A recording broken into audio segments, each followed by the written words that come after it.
Assalamualaikum Baraya patepang deui jeung simkuring dina vlog ka-20 ieu. Ayeuna mah Baraya simkuring teh nuju ngalabonteng deui bari melak cabe cuma teu kapidiokeun nuju melakna. Sabari dibaturan ku murang kalih sareresna mah sanes dibaturan tapi nuju ngasuh Baraya henteu seueur kapidiokeunana ngalabonteng oge kulantaran bade ngalasampeuk kanggo engke gorengeun tos magrib. Kulantaran atos beres ngalana ayeuna bade lajeng ka ngala sampeuk bari hese dicabutna ge ari sugan teh seueur beutina sing horeng mun 3 siki. Tapi alhamdulillah sakieu oge ngadamel mah moal tiasa. Singkat carita Baraya ieu teh atos magrib langsung sampeuna dieksekusi ameh enggal digoreng.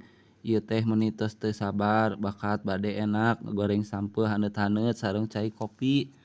Tong salpok kana talenan anu hideung Baraya. Hideung-hideung kieu ge bersih. Ieu mah pamikupun bojo jeung kulitna ge dibersihan teras diasakan pake rencang deungeun sangu. Aya teu di dinya Baraya nu sok ngasakan kulit sampeu atawa mung pun bojo hungkul kitu nya. Heg aneh Baraya ngaranna ge dingaranan empoy padahal mah atos we nya kulit sampeu. Ah dasar meureun tiap daerah teh aneh-aneh namina. Hapunten Baraya nuju ngagorengna ku simkuring di skip. Ayeuna mah urang suruputkeun wae kopina tambih goreng sampeu anu haneut-haneut. Duh nikmat mana yang kau dustakan pokona mah mantap Baraya.